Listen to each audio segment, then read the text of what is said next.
ब्रह्म मुहूर्त का रहस्य जाने। कितना ही अभागा मनुष्य हो, सुबह 3 बजे से 6 बजे उठकर ब्रह्म मुहूर्त में ये काम कर दो। जो चाहोगे वह मिलेगा। एक समय की बात है, माता पार्वती ने भगवान शिव से पूछा, स्वामी मैंने देखा है कि चाहे कितना ही अभागा मनुष्य हो, अगर वह सुबह के समय ब्रह्म मुहूर्त में उठता है तो वह बहुत सुखी रहता है। ऐसा क्यों है? मुझे ब्रह्म मुहूर्त का रहस्य बताइए। तब भगवान शिव ने कहा, हे देवी, मैं आपको इस प्रश्न का उत्तर एक कथा के माध्यम से बताऊंगा। कृपया आप इस कथा को ध्यानपूर्वक सुनना, और जो भी मनुष्य इस कथा को पूरा सुनेगा तो वह कभी भी इस अवसर को अपने हाथ से जाने नहीं देगा। ब्रह्म मुहूर्त का रहस्य जानकर पूरा जीवन बदल जाएगा। भगवान शिव कथा को सुनाना प्रारंभ करते हैं और माता पार्वती से कहते हैं, बहुत समय पहले की बात है, काशी में दीपक नाम का एक लड़का रहता था। वह लड़का बहुत ही अच्छा था, लेकिन उसकी एक गलत आदत थी। वह देर तक सोता रहता था। सुबह उसे जगाने के लिए घर वाले कई प्रयास करते थे, परंतु वह रोजाना सुबह देर तक उठता था। वह लड़का कभी भी 9 बजे से पहले नहीं उठता था। जब वह बालक था तब परिवार वालों ने सोचा कि जब ये बड़ा हो जाएगा तो इसकी आदत में सुधार हो जाएगा। परंतु वह लड़का जैसे जैसे बड़ा होता गया, उसकी यह आदत और भी ज्यादा गहरी होती चली गई। दुनिया इधर से उधर हो सकती थी, लेकिन वह लड़का कभी भी जल्दी नहीं उठ पाता था। उसके पिता इसकी इस आदत से बहुत ज्यादा परेशान रहने लगे थे। उस लड़के को ढेरों नकारात्मक शक्तियों ने घेर लिया था। वह सभी को पलटकर जवाब देता था और दिन भर उदास रहता था। इसका असर उसके स्वास्थ्य पर भी पड़ रहा था। जब उस लड़के को ये पता लगा कि उसके सारे मित्र सफलता को प्राप्त कर चुके हैं, तब वह और भी कहीं ज्यादा चिंतित हो गया और ईश्वर को कोसने लगा। वह बार बार यही कहता था कि मेरी किस्मत ही खराब है। परंतु उसके पिता अच्छी तरह से जानते थे कि उस लड़के के असफल होने के पीछे कारण क्या है। भगवान शिव ने कहा, हे देवी, फिर एक दिन की बात है, उसके पिता को किसी सन्यासी के बारे में पता चला तो तुरंत वह अपने बेटे की समस्या को लेकर उस सन्यासी के पास जा पहुंचे और सन्यासी को बड़े ही विस्तार से अपने बेटे की आदतों के बारे में बताया। फिर सन्यासी ने कहा कि कल आप अपने बेटे को इस आश्रम में आने को कहना। फिर उस लड़के का पिता अपने घर की ओर चला गया। उसे पता था कि अगर वह सीधे तरीके से अपने बेटे को सन्यासी से मिलने के लिए कहेगा तो वह कभी तैयार नहीं होगा। उसने अपने बेटे को अपने पास बुलाया और कहा, तुम्हारे सारे मित्र जीवन में सफलता प्राप्त कर चुके हैं, क्या तुम सफल नहीं होना चाहते हो? लड़के ने उत्तर दिया, जरूर पिताजी, परंतु जब भी मैं अपने मित्रों से उनकी सफलता का रहस्य पूछता हूँ तो वे मुझे कुछ नहीं बताते हैं। भगवान शिव ने कहा, हे देवी, फिर उसके पिता ने कहा कि मुझे ये रहस्य पता चल गया है, वह सभी क्यों सफल होते जा रहे हैं। तब उस लड़के ने बड़ी उत्सुकता से पूछा, क्या पता चल गया है पिताजी? कृपया करके आप मुझे बताइए। उसके पिता ने कहा, कल सुबह तुम्हें एक सन्यासी के आश्रम में जाकर उनसे मिलना है। यदि तुम वहां समय से पहुंच गए तो वह सन्यासी तुम्हें मंत्र बताएंगे जिससे तुम सफल हो जाओगे।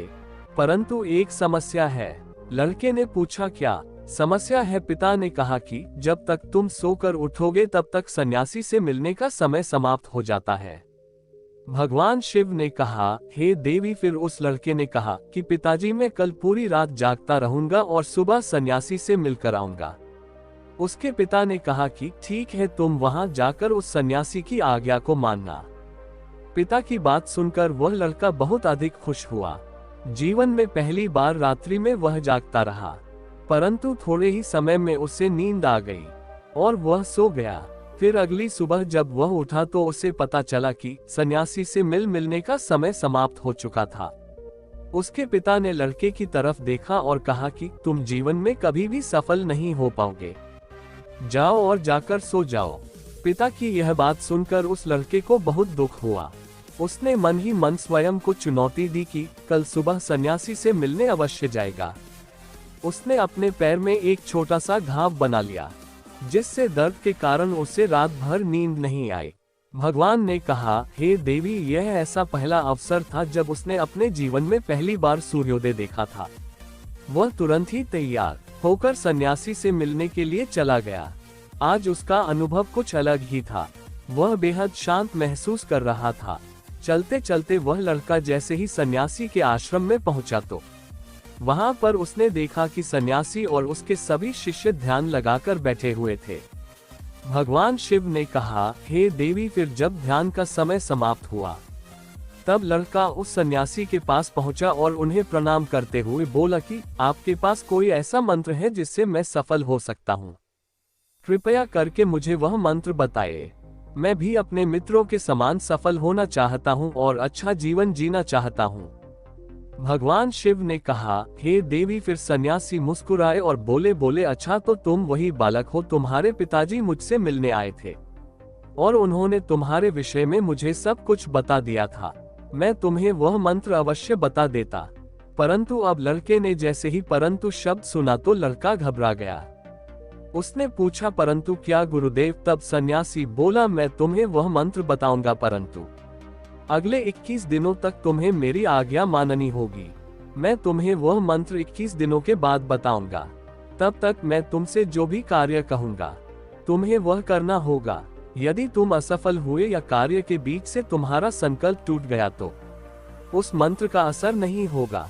दृढ़ निश्चय के साथ उस लड़के ने कहा कि मुझे आपकी सारी आज्ञा स्वीकार है। मैं अगले 21 दिनों के लिए आपका दास हूँ। आप जो भी कहेंगे मैं वही कार्य करूँगा। मुझे केवल और केवल उस मंत्र के बारे में जानना है। भगवान शिव ने कहा, हे देवी, फिर सन्यासी ने उस लड़के से कहा कि ठीक है, कल से तुम्हारा कार्य शुरू होगा। तुम इसी आश्रम में निवास करोगे। वह लड़का आश्रम में निवास करने के लिए तैयार हो गया। सन्यासी ने कहा कि यहाँ रहते हुए तुम्हें ब्रह्म मुहूर्त में उठना होगा और दूसरे शिष्यों की तरह ध्यान और तप करना होगा। साथ ही आश्रम के कार्यों में भी सहायता करनी होगी। ध्यान रहे, ये संकल्प टूटना नहीं चाहिए। भगवान शिव ने कहा, हे देवी, अब लड़का सन्यासी की बात से सहमत हो गया। अगले दिन से उसके कार्य के दिन की शुरुआत थी। इस बार उसने दृढ़ निश्चय किया, परंतु 1 सप्ताह बीतने के पश्चात ही उसका संकल्प टूट गया और वह 8वें दिन देर तक सोता रहा। जब वह नींद से जागा तो उसने कहा कि मुझसे कितनी बड़ी भूल हो गई है। वह रोते हुए सन्यासी के पास पहुंचा और कहने लगा कि हे गुरुदेव, मेरा संकल्प टूट गया। अब मैं जीवन में कभी सफल नहीं हो पाऊंगा। सन्यासी ने उसे समझाते हुए कहा कि एक बार फिर से शुरुआत करो, फिर से संकल्प करो। फिर लड़के ने सन्यासी से पूछा कि सुबह उठना इतना आवश्यक क्यों होता है और यहाँ पर सभी लोग इतने जल्दी क्यों उठ जाते हैं। तब सन्यासी ने लड़के को समझाते हुए कहा कि सुबह यानी ब्रह्म मुहूर्त में उठने के पीछे बहुत बड़ा विज्ञान छिपा हुआ है। लड़के ने कहा कि कृपया मुझे वह विज्ञान बताने की कृपा करें। सन्यासी ने कहा कि रात्रि को 4 पहर में बांटा गया है। पहला, रुद्रकाल, जिसका समय शाम 6 बजे से लेकर 9 बजे तक होता है। दूसरा, राक्षस काल, जिसका समय रात्रि 9 बजे से 12 बजे तक होता है। तीसरा, गंधर्व काल, जिसका समय रात्रि 12 बजे से 3 बजे तक होता है। और सबसे अंत में जो पहर आता है उसे मनोहर काल कहते हैं। इस समय को ब्रह्म मुहूर्त या अमृत बेला के नाम से भी जाना जाता है। इसका समय भोर 3 बजे से सुबह 6 बजे तक होता है। ये वह समय होता है जब पूरे संसार की नकारात्मक शक्तियां निष्क्रिय अवस्था में होती हैं और सकारात्मक शक्तियां सक्रिय होती हैं। ब्रह्म मुहूर्त अर्थात देव मुहूर्त, ब्रह्म मुहूर्त का अर्थ देवताओं का समय होता है। वह सन्यासी आगे कहता है, इस समय देवता धरती पर विचरण कर रहे होते हैं और जागृत मनुष्य पर उनका बड़ा ही सकारात्मक प्रभाव पड़ता है। ब्रह्म मुहूर्त ऐसा समय होता है जिसमें मनुष्य का मस्तिष्क बिल्कुल खाली होता है, जिसमें किसी प्रकार के कोई विचार नहीं होते हैं। और जब इस समय व्यक्ति अपनी पुस्तक खोलकर पाठ का अध्ययन करते हैं तो उन्हें सब कुछ जल्दी जल्दी याद भी होता है और ये लंबे समय तक याद रहता है। यह ऐसा समय है जिसमें हम ज्ञान को समझने का प्रयास करते हैं। इस कारण आश्रम के सभी शिष्य और संसार में बहुत से ज्ञानी लोग ब्रह्म मुहूर्त में ही उठ जाते हैं। प्राचीन काल में रोशनी का कोई स्रोत न होने के कारण लोग अपने दिन का समापन सूर्यास्त के साथ और आरंभ सूर्योदय के साथ करते थे।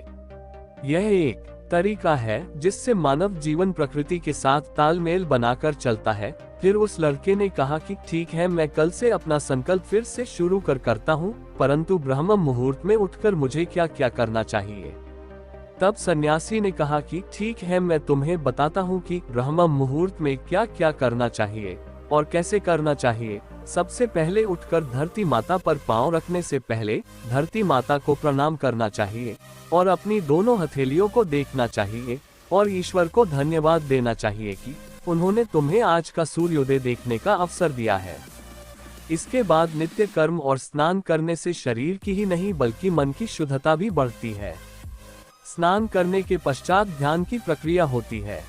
ब्रह्म मुहूर्त में ध्यान की अवधि 21 दिन तक होती है। इस विधि का उपयोग तब किया जाता है जब आप अपनी कोई मनोकामना की पूर्ति चाहते हैं।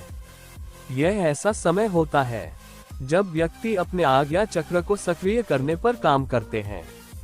सन्यासी कहता है, आज्ञा चक्र दोनों भवों के बीच होता है। ये संकल्प का स्थान भी कहा जाता है। अगर इस चक्र पर ध्यान केंद्रित किया जाए और अपनी मनोकामना को बार बार दोहराया जाए तो मात्र 21 दिनों के भीतर वह मनोकामना पूरी हो जाती है। अगर आपकी मन में कोई अधूरी मनोकामना है और आप उसे पूरी करना चाहते हैं, तब सबसे पहले उस मनोकामना का स्पष्टीकरण कर ले। आपको क्या चाहिए, ये निर्णय अवश्य कर ले। इसके बाद ध्यान की विधि को शुरू करें।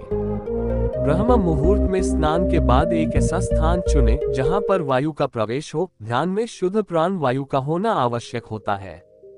ध्यान की मुद्रा में रीढ़ की हड्डी सीधी होनी चाहिए, साथ ही गर्दन भी सीधी होनी चाहिए। सुखासन की अवस्था में दोनों हाथों को घुटनों पर रखकर आंखें बंद करके बैठ जाएं।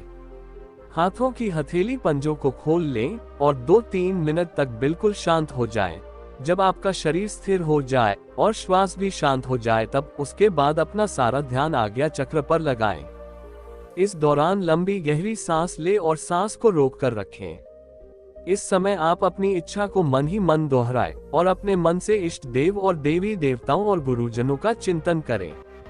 उस सन्यासी ने कहा, जब सांस को रोकना कठिन हो जाए तब धीरे धीरे सांस को बाहर की ओर छोड़ें। सांस को नाक से भरें और मुख से बाहर छोड़ें।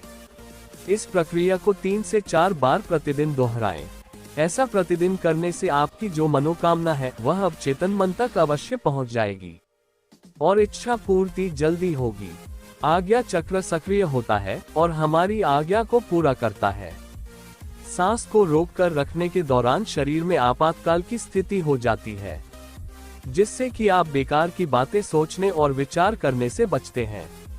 ब्रह्म मुहूर्त के समय ईश्वर की विशेष कृपा होती है और कोई भी व्यक्ति अपनी मनोकामना को इस समय दोहराता है तो उसकी इच्छा जल्द से जल्द पूरी होती है। इस प्रकार सन्यासी ने उस लड़के को ब्रह्म मुहूर्त का महत्व बताया। अगले 21 दिनों तक उस लड़के ने बड़े ही मन के साथ इस प्रक्रिया को अपनाया। अब वह बहुत ही ज्यादा अनुशासित और शांत स्वभाव का बन चुका था। उस लड़के ने जैसे ही अपना संकल्प पूरा कर लिया, उसके बाद वह लड़का बड़े ही प्रसन्न भाव से सन्यासी के पास पहुंचा और कहने लगा, हे गुरुदेव, मैंने 21 दिनों का संकल्प पूरा कर लिया है। अब कृपया मुझे सफल होने का मंत्र बताइए सब। उस सन्यासी ने मुस्कुराते हुए कहा कि पिछले 21 दिनों से जो अभ्यास तुम करते हुए आ रहे हो वही तुम्हारी सफलता का मंत्र है। जो व्यक्ति ब्रह्म मुहूर्त में उठकर ध्यान प्रक्रिया को सही से करते हैं वह जीवन में कभी असफल नहीं हो सकते। तुम्हें ब्रह्म मुहूर्त का रहस्य पता चल चुका है। अब तुम इसे जीवन पर्यंत कर तुम्हें जीवन के लक्ष्य और सफलता दोनों प्राप्त होंगे। उस लड़के ने सन्यासी को धन्यवाद दिया और ब्रह्म मुहूर्त के नियमों का पालन जीवन पर्यंत तक करने का वादा भी किया। भगवान शिव ने कहा, हे देवी, अब तो आपको पता चल गया होगा कि ब्रह्म मुहूर्त क्या होता है। तब माता पार्वती ने कहा, हे स्वामी, अब मुझे ब्रह्म मुहूर्त का संपूर्ण ज्ञान हो गया है। इतना कहकर माता पार्वती ने भगवान शिव को प्रणाम किया। वीडियो अगर पसंद आया हो तो वीडियो को लाइक और हमारे चैनल को सब्सक्राइब करें और अपने दोस्तों के साथ शेयर करें। धन्यवाद दोस्तों।